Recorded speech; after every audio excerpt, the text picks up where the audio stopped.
married amongst themselves. And they had many different reasons. Some were for the sake of alliance, some were superstition, but you didn't marry among them.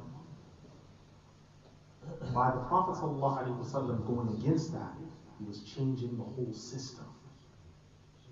Omar witnessed this same man walk up to the Quraysh who were sitting in a gathering around the Quran and say, "O Quraysh, I've come to do nothing but to annihilate and to destroy the Arabs," and walk away. Entire system. Could you imagine someone coming and saying, I've not come to do anything but destroy London? I've come to destroy the United Kingdom and its culture and everything it's based on. The Prophet ﷺ referred to Omar's ancestors and those that have come before as kuffar, idol worshippers, mushrikeen, pagans. وَمَأْوَاهُمُ النَّارِ, their home is the fire, they're misguided, they know nothing. People were asking the Prophet ﷺ, what about this and what about these people? They're gone, they're dead, they're in the fire. They're lost. The vast majority of humanity is lost, and those that reject faith are gone for all eternity. But what about the people that do good deeds and they did righteous things and they helped the poor? It means nothing because they worship idols. When the Prophet ﷺ was asked about Abdullah ibn Jud'an, the great saint of the pagan Arabs, he was known for giving charity, for being of good manners and helping the poor and the homeless and the weak and the needy. What do you say about Abdullah ibn Jud'an? The Prophet ﷺ said, his deeds benefited him nothing. For he never once said, "Oh Allah, forgive me for my sin," meaning shirk. He's in Sahih Muslim. He was saying this. This upset Umar. It angered him greatly. And he took it upon himself to make sure that Islam was not displayed publicly. Anytime he saw signs of Islam, he punished him. And he took it upon himself, whenever he saw the Prophet ﷺ, to watch him. Everything he did, he watched him to make sure that he wasn't going to spread the teachings any further. One of the turning points came when one night the Prophet ﷺ was walking to the Kaaba, and he would go inside of the Hatim. The Hatim, if you notice on television, is that semicircle going around the Kaaba. Now people jump inside of there, and the Saudi police have to fish them out and drag them out, and they beat them viciously. But back then, people liked to pray there.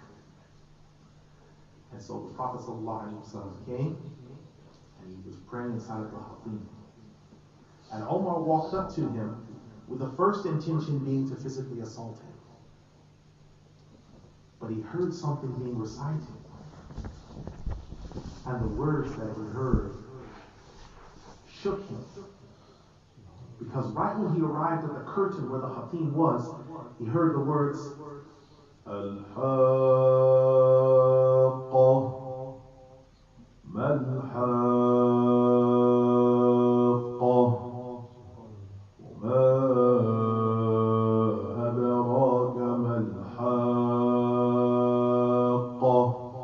This is what he heard. Surah Al-Haqqa. That surah to this day, 36, still frightens me because of what's mentioned in it. The warnings that are, even the beginning, it has a strong beginning.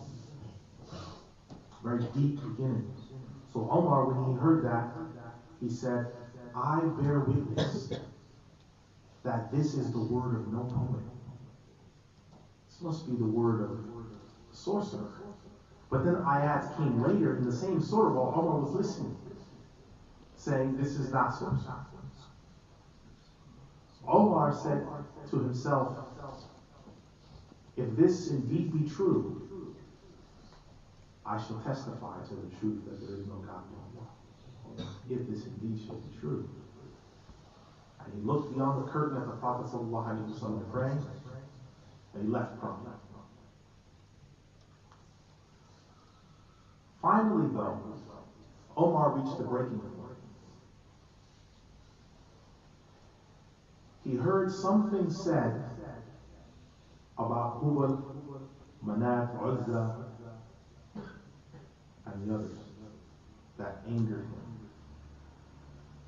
What he heard about them is that they cannot guarantee salvation, that they can't forgive sins, and that they're not even bodies, but they were made up.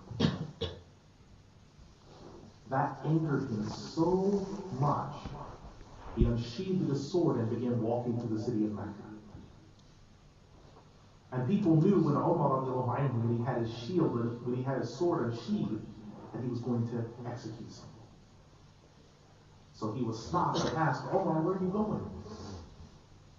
And he said, I'm going to kill that renegade Muhammad, the one who has made parents to rebel against their parents, the one that's made children disobey their parents, the one that's insulted our gods, the greatest of them and the least of them, the one that's called our ancestors pagans, the one that's destroyed everything that we hold of value. I'm going to execute him. And the man said to him, Omar, before you should tend to that, shouldn't you worry about a problem that's closer to home for you? He said, what's that? And he said, your own sister has become Muslim.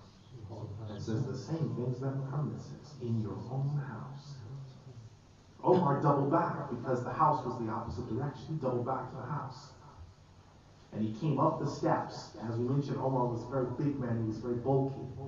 And Khabbab, the companion Khabbab, recognized Omar's footsteps and ran and hid in the closet. That tells you something of what Omar was like. He hid in the closet. Very few people, I'm sure, could make someone here run and hide in the closet. But he did. Omar had heard something coming in and said, I heard someone speaking or saying something earlier. What was being said? And his sister told him, you've heard nothing. Nothing was being said. And he said, no, I've heard something. I heard someone say something. Her husband, who was Muslim, attempted to reason with Omar, using things like dialectics. Consider thought, deliberation, think before you act. All of these deeply time-honored, treasured traditions. And so Omar decided to speak to him in the only language he thought he would understand, the language of his hands. He quickly found his way on the floor, and Omar was beating him. Omar's sister interfered, and she also received several blows to the face and body. With a bloodied face, she said to Omar, yes, we are Muslim. Yes, that is our belief. Yes, we stand for that belief. Now do what you want to with us. Umar, when he said after this, he said, because he was shocked by what happened, he said, let me see this paper you were reciting from. I want to look at it. She said, no, you're going to destroy this paper. You're going to destroy this sheet, because it was written on vellum, not paper. It's more than 90s. It's written on vellum. And he said, I promise I will not destroy. You have my word, I will not destroy this sheet that these words are written on. She said, fine, but clean your hands of yourself because you're not clean to handle this shit. So he went and cleaned his hands until there were no traces of dirt on his hands or his body. And he took the sheet and he actually read the first 10 or more verses of Surah Taha, the 20th Surah.